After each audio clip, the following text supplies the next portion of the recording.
Le choix des berges du Niger pour l'enregistrement de cette émission n'est pas fortuit. Ce fleuve, qui a une valeur nourricière, souffre en effet de beaucoup d'agressions, notamment la pollution, auquel il faudra mettre fin. Pour faire face à cette triste réalité, le département de tutelle a créé l'agence du bassin du fleuve Niger, ABFN. Elle est chargée, selon la ministre, de la sauvegarde et de la préservation de ce fleuve. Elle s'occupe aussi de la réhabilitation des écosystèmes et empêche les dépôts anarchiques dans ce fleuve. En plus, l'ABFN effectue des missions de contrôle tout au long du fleuve Niger, fait des prélèvements pour voir la qualité de l'eau et s'assure en ce qui concerne le degré de pollution. Elle fait également des séances de sensibilisation à l'endroit des usagers du fleuve. La ministre chargée de l'Environnement a expliqué que ce fleuve permet aux populations d'exercer des activités agricoles, de maraîchage et de pisciculture. De ce fait, il a besoin d'être préservé pour les générations futures. Madame Doumbia Mariam Tangara a également affirmé que son département a pris des mesures qui sont,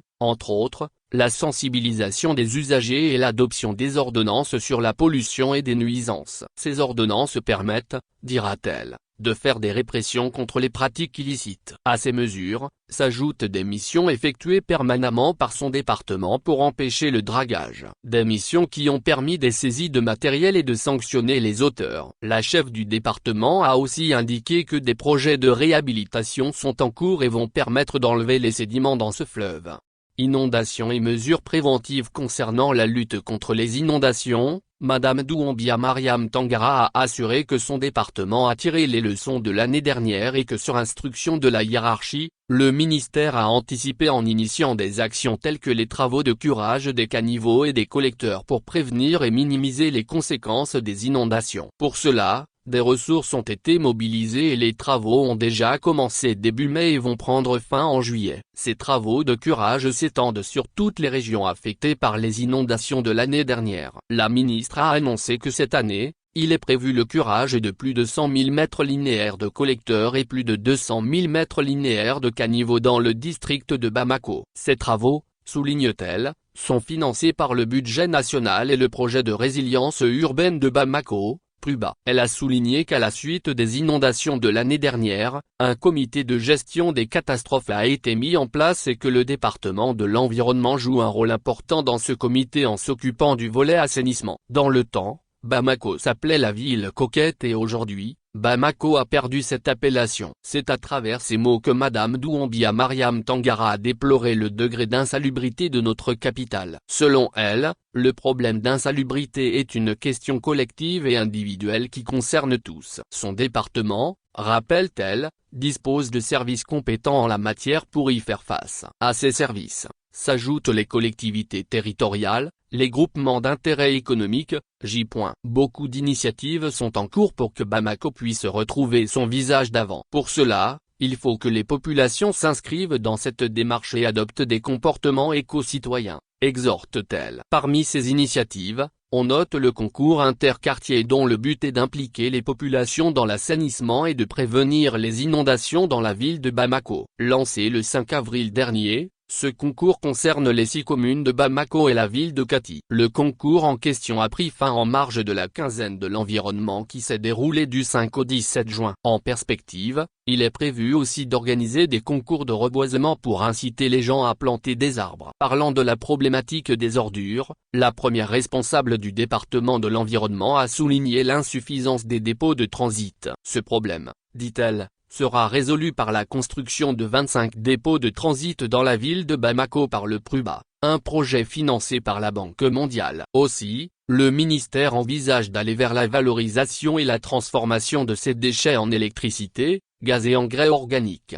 Restaurer les terres. Abordant la question de la dégradation des terres, la ministre a souligné que son département mène beaucoup d'actions en matière de restauration des terres et de lutte contre la désertification à travers la mise en œuvre de politiques nationales de protection de l'environnement et la politique nationale forestière. Toutes ces politiques sont assorties de stratégies et de plans d'action. C'est dans ce cadre que la campagne nationale de reboisement a été initiée et diligentée par la Direction nationale des eaux et forêts. À ces politiques, s'ajoutent des activités de réhabilitation des forêts et la création des plans d'aménagement et de restauration des terres et des écosystèmes. Beaucoup d'autres initiatives sont en cours telles que le projet de restauration des terres dégradées, PRTD, un projet de renforcement de la résilience des communautés, d'amélioration des bonnes pratiques et de gestion durable des terres. Ce projet, de son lancement à nos jours, a fait des réalisations sur le terrain notamment au niveau de la région de Mopti où il y a eu des investissements énormes. Le projet a aussi signé 118 conventions de sous-projets pour permettre aux communautés d'exercer des activités génératrices de revenus. Toutes ces actions,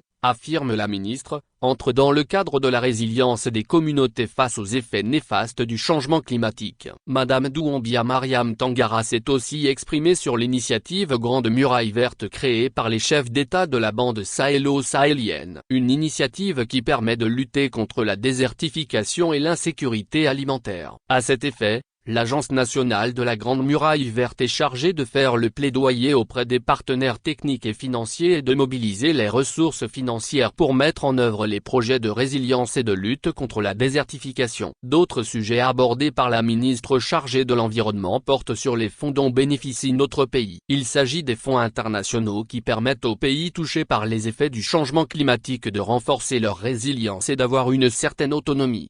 Parmi ces fonds, il y a le Fonds vert climat, le Fonds d'adaptation et le Fonds pour l'environnement mondial. Le problème est que leur mobilisation prenne du temps, car il y a des critères d'accès, a expliqué Madame Doumbia Mariam Tangara, indiquant que la structure mandatée pour la mobilisation de ces fonds est l'Agence de l'environnement et du développement durable, EDD. Et s'agissant de la protection des espaces verts, la ministre expliquera que ces espaces sont comme des poumons des quartiers. Mais, a-t-elle dénoncé, ils font l'objet de beaucoup d'agressions et d'occupations illégales. Aujourd'hui, le département de tutelle procède au recensement, à l'immatriculation et à la sécurisation de ces espaces pour permettre à la population d'avoir un meilleur cadre de vie. La chef du département en charge de l'assainissement s'est aussi exprimée sur les réformes initiées par les autorités, suite à beaucoup d'incidents et d'agressions sur les ressources forestières et des sites miniers. Il s'agit de l'adoption de l'ordonnance sur la pollution et des nuisances et de l'ordonnance sur les principes de gestion des domaines forestiers. Ces ordonnances permettent de constater le degré d'infraction et de renforcer les pouvoirs du département et des services. Parlant de la militarisation des agents des eaux et forêts, la ministre a affirmé que c'est un processus qui est en cours et qui va permettre aux agents de ce service dévoués dans la protection des forêts de se protéger contre les attaques terroristes qu'ils subissent ces derniers temps.